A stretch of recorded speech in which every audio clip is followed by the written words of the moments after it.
Assalamualaikum warahmatullahi wabarakatuh. Waalaikumsalam warahmatullahi wabarakatuh.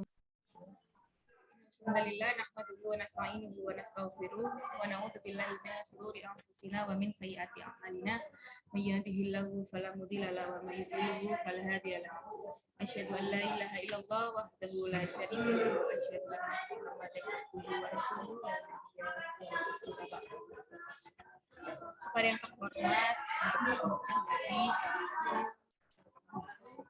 etika bisnis, pada yang saya banggakan teman-teman sekalian kelas 2 pagi yang berbahagia. Puji syukur kehadirat Allah Subhanahu wa taala karena berkat rahmat dan hidayahnya kita bisa melaksanakan kegiatan kuliah selama ini dan melaksanakan tugas-tugas dengan baik.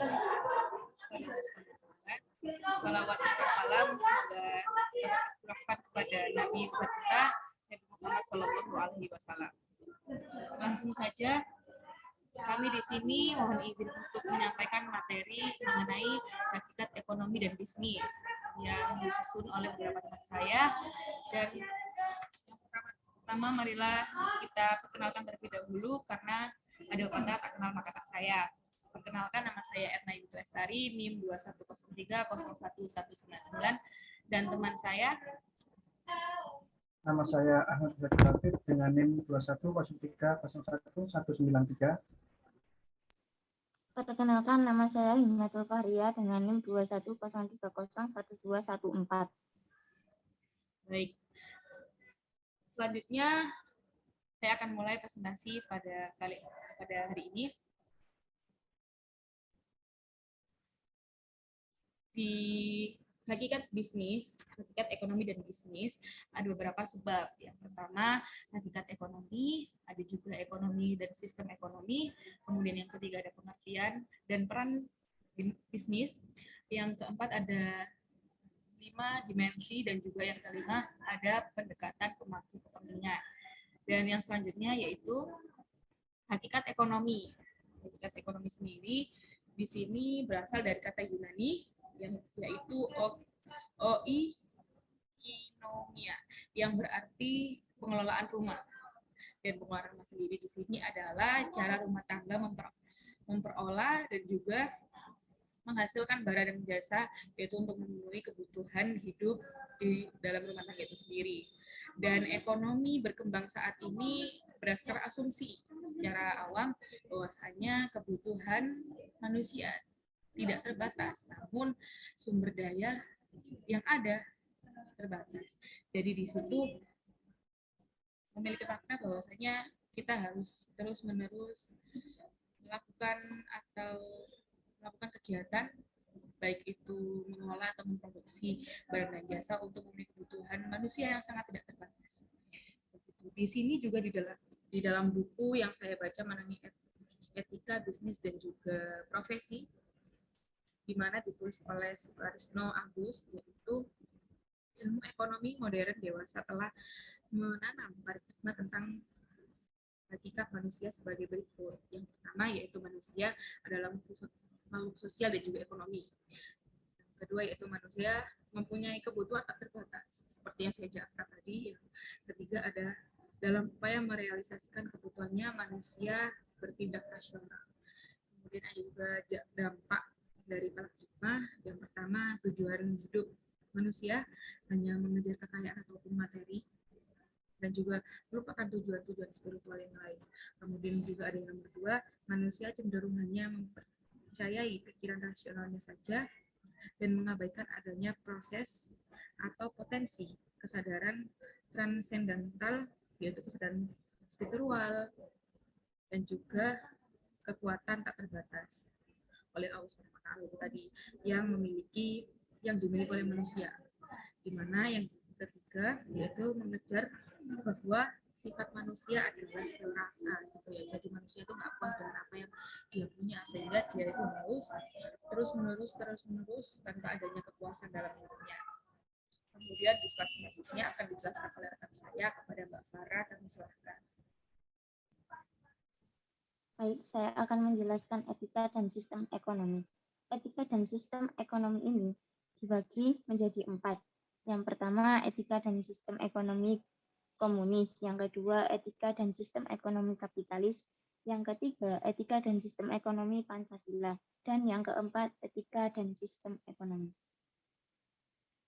Etika dan sistem ekonomi komunis ini bertujuan untuk memeratakan kemakmuran masyarakat dan menghilangkan eksploitasi oleh manusia atau majikan, pemilik modal terhadap manusia lainnya atau kaum buruh. Yang kedua, etika dan sistem ekonomi kapitalis. Etika dan sistem ekonomi kapitalis ini yaitu menganut sistem ekonomi kapitalis yang tumbuh jauh lebih cepat melampaui pertumbuhan ekonomi di negara-negara komunis. Yang keempat, etika dan sistem ekonomi Pancasila. Etika dan sistem ekonomi Pancasila ini adalah sistem ekonomi Pancasila yang mencoba memadukan hal-hal positif yang ada pada kedua sistem ekonomi ekstern, komunis, dan kapitalis. Yang terakhir, etika dan sistem ekonomi. Etika dan sistem ekonomi ini yaitu jaringan dari berbagai unsur untuk mencapai tujuan tertentu. Sistem ekonomi adalah jaringan berbagai unsur yang terdiri atas pola pikir, konsep, teori, asumsi dasar, kebijakan, infrastruktur, institusi, seperangkat hukum, pemerintahan, negara, rakyat, dan unsur yang terkait lainnya. Next.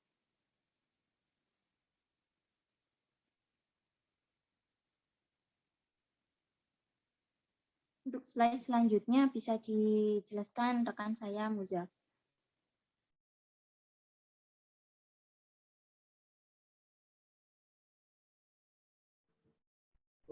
Pengertian dan peran bisnis.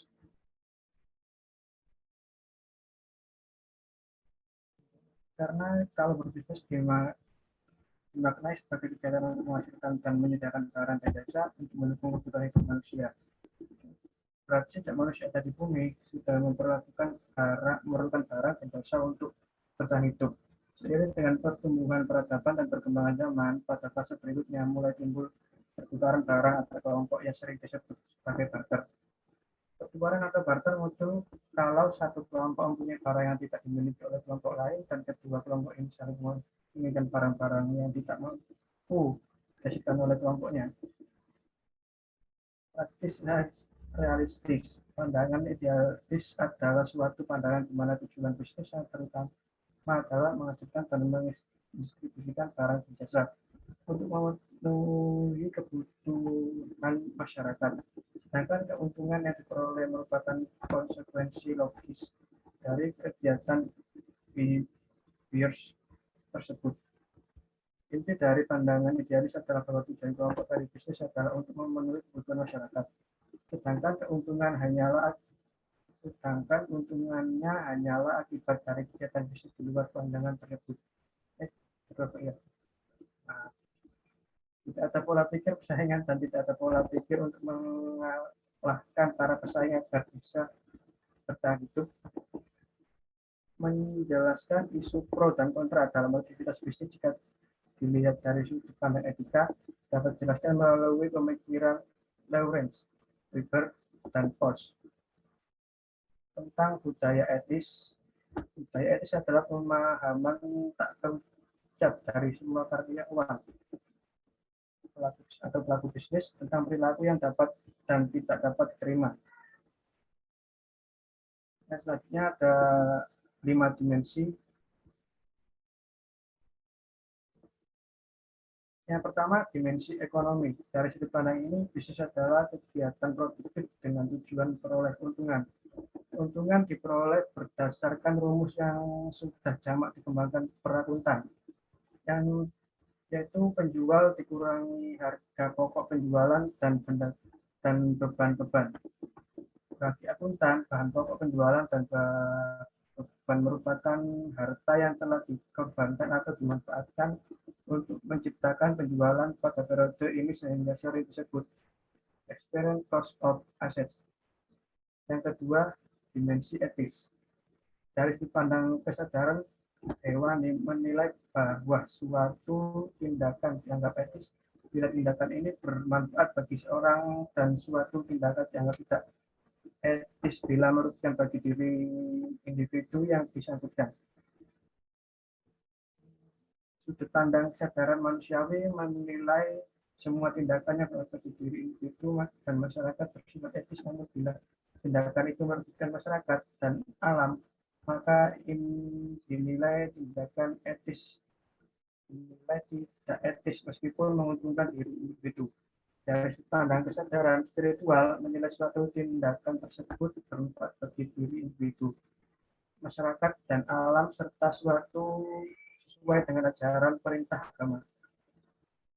Yang ketiga, dimensi hukum dalam kaitannya dengan tujuan dan asal hukum ini, De Giorgio dalam Steniker 1998 membedakan dua macam pandangan tentang status perusahaan, yaitu legal creator, di mana perusahaan diciptakan secara legal oleh negara sehingga perusahaan adalah sebagai badan hukum dan perusahaan mempunyai hak dan kewajiban hukum sebagai layaknya hukum yang dimiliki manusia.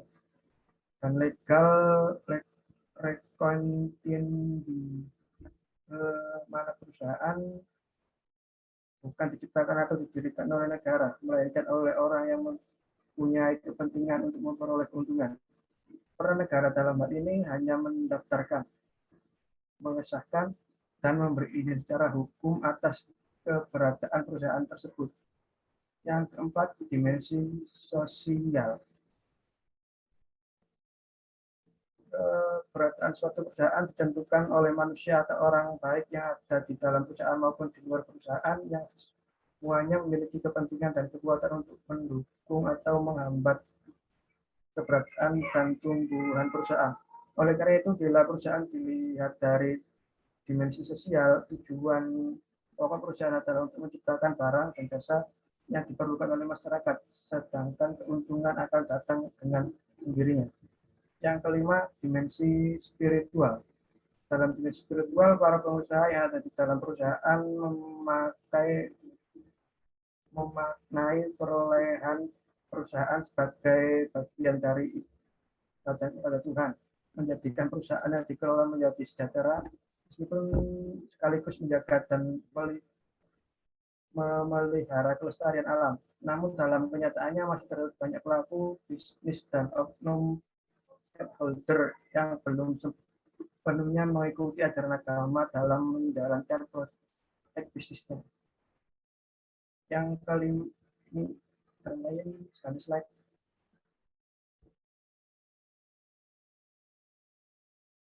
Pendekatan dan pemberdayaan pemangku kepentingan. Pemangku kepentingan atau shareholder dalam semua individu, kelompok masyarakat, atau komunitas yang memiliki hubungan atau kepentingan terhadap organisasi atau perusahaan. Dalam organisasi atau perusahaan, shareholder berperan aktif dan pasif dalam upaya mencapai tujuan organisasi dan perusahaan tersebut. Dalam kegiatan bisnis atau perusahaan, fungsi shareholder adalah sebagai salah pihak yang mengembangkan bisnis atau perusahaan tersebut. Tipe-tipe pemangku kepentingan pun beragam, seperti pemegang saham, karyawan-karyawan, atau staf, distributor, dan konsumen. Bahkan ada anggapan beberapa shareholder adalah pesaing bagi perusahaan lainnya karena mempengaruhi stabilitas perusahaan lainnya. Dan slide dan tanggung jawab manajemen.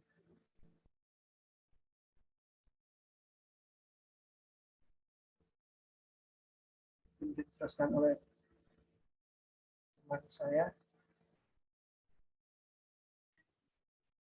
Ya, baik, saya sambung ya dari Mas Muzaki tadi, yaitu tanggung jawab manajemen dan juga teori dan juga ada beberapa teori.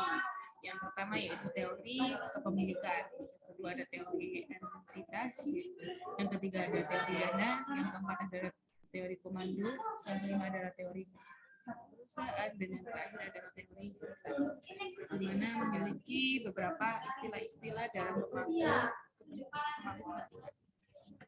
Dan di sini di dalam buku ini juga sudah dijelaskan bahwasanya ada beberapa tabel-tabel yang mempermudah kita agar kita lebih paham mengenai pendekatan kepentingan sendiri.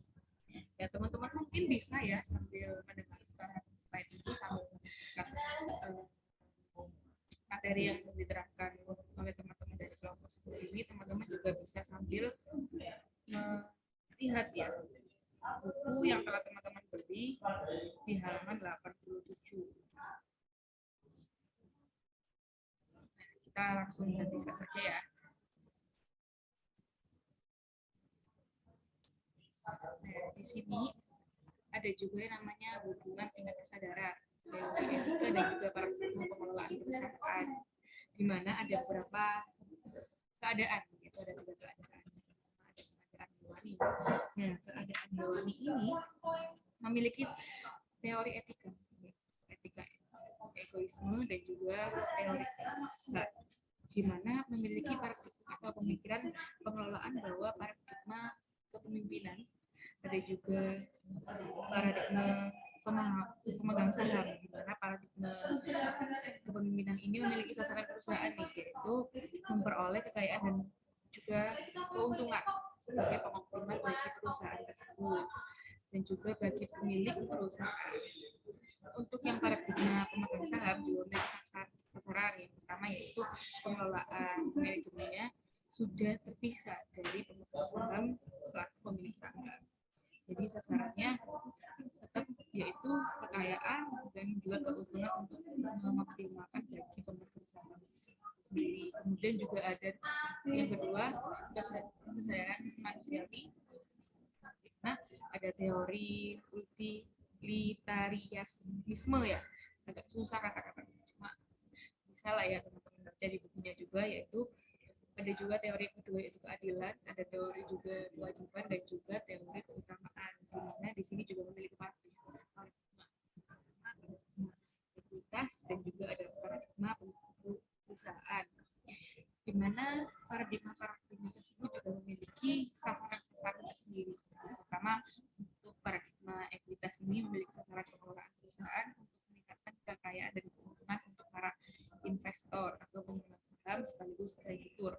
Kemudian untuk para perusahaan memiliki sasaran yaitu perusahaan tersebut untuk mensejahterakan keseluruhan masyarakat atau pelaku kepentingan tersebut.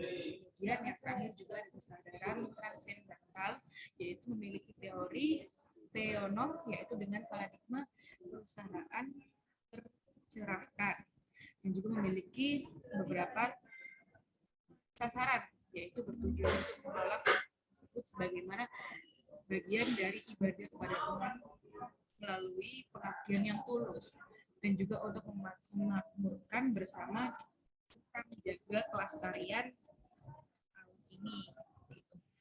Kemudian selanjutnya yaitu ada analisa kepentingan, yaitu yang pertama dikelompokkan menjadi 2 kelompok. Yang pertama ada kelompok primer dan juga ada kelompok sekunder, dan yang kelompok primer ini ada 4 jenis kepentingan. Pertama ada pelanggan, yang kedua ada pemasok, dan yang ketiga ada pemodal atau pemegang saham atau kreditur. Yang keempat yaitu ada karyawan, di mana masing-masing pemangku kepentingan ini memiliki kepentingan tersendiri dan juga memiliki kekuasaan tersendiri. Yang pertama yaitu ada pelanggan. Pelanggan ini memiliki kepentingan yaitu memperoleh produk yang aman dan juga berkualitas sesuai dengan yang telah dijanjikan serta memperoleh pelayanan yang memuaskan kepada para pelanggan, dan juga memiliki kekuasaan yaitu membatalkan pesanan dan juga membeli dari pesaing, dan juga ada melakukan kampanye negatif tentang perusahaan. Dan juga yang kedua ada pemasok. Pemasok sendiri ini memiliki kepentingan menerima pembayaran tepat waktu, memperoleh order secara teratur, dan juga memiliki beberapa kekuasaan yaitu membatalkan atau memboikot order yang menjual kepada pesaing, di mana kekuasaan pemasok ini berhak untuk membatalkan atau memboikot order-order dari menjual pada pesaing tadi. Kemudian yang ketiga yaitu ada pemodal, di mana ada 2 yaitu pemegang saham dan juga kreditur. Untuk yang pemegang saham ini memiliki kepentingan yaitu memperoleh dividen atau capital gain dari saham yang dimiliki. Kemudian memiliki kekuasaan yaitu tidak mau membeli saham perusahaan dan juga memberhentikan para eksekutif perusahaan, di mana pasti memiliki ketentuan-ketentuan tersendiri ketika memberhentikan atau membeli perusahaan tersebut atau menaruh saham atau modal. Kemudian ada juga kreditur, yaitu memiliki kepentingan memperoleh penerimaan bunga dan mengembalikan pokok pinjaman sesuai dengan jadwal yang telah ditetapkan atau sudah masuk ke jatuh tempo. Kemudian memiliki kekuasaan yaitu tidak memberikan kredit atau membatalkan ataupun menarik kembali pinjaman yang telah diberikan kepada perusahaan tersebut. Kemudian juga ada karyawan, di mana karyawan ini memiliki kepentingan tersendiri yaitu memperoleh gaji upah yang sewajarnya yang sudah menjadi kepastian dalam berkelangsungnya pekerjaan yang dia kerjakan tadi. Di mana juga memiliki kekuasaan yaitu melakukan aksi unjuk rasa ataupun bisa dikatakan demo atau mogok bekerja seperti itu untuk memaksakan kehendak melalui organisasi yang ada yaitu buruh.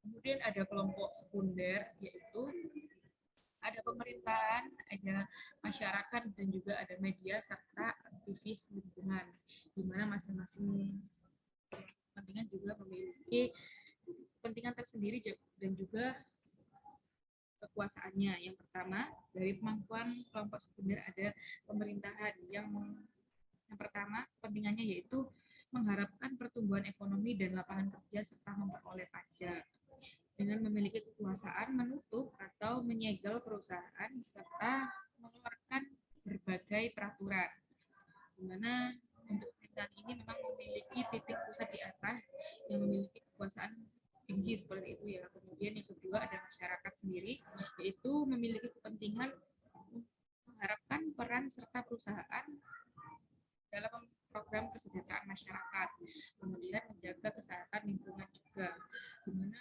memiliki kekuasaan menekan pemerintah melalui unjuk rasa ataupun demo atau unjuk rasa massal dilakukan melalui aksi kekerasan dan sebagainya, di mana yang ketiga juga ada media massa, di mana media massa ini memiliki kepentingan yaitu menginformasikan semua dan segala kegiatan perusahaan yang terkait dengan isu-isu ini, isu-isu etika dan juga nilai-nilai serta kesehatan dan juga keamanan dan kesejahteraan yang ada di lingkungan itu sendiri untuk dipublish sesuai dengan kekuasaan dari media massa tersebut, yaitu mempublish berita-berita negatif yang merusak citra dari perusahaan tersebut untuk menjatuhkan perusahaan tersebut. Kemudian juga yang keempat ada aktivis lingkungan, di mana kepentingannya memiliki kepedulian terhadap pengaruh positif dan negatif terhadap tindakan perusahaan yang dilakukan di lingkungan hidup, HAM, dan sebagainya. Di mana memiliki kekuasaan yaitu mengkampanyekan aksi boikot dengan mempengaruhi pemerintah, media massa, dan juga masyarakat. Kemudian melobi pemerintah melalui untuk membatasi dan melanggar impor produk perusahaan tersebut bila merusak lingkungan dan juga dapat melanggar HAM yang ada dan HAM yang ada di peraturan Indonesia. Mungkin itu saja yang bisa kami sampaikan. Maaf itu sedikit bisa kami sampaikan mengenai hakikat ekonomi dan bisnis.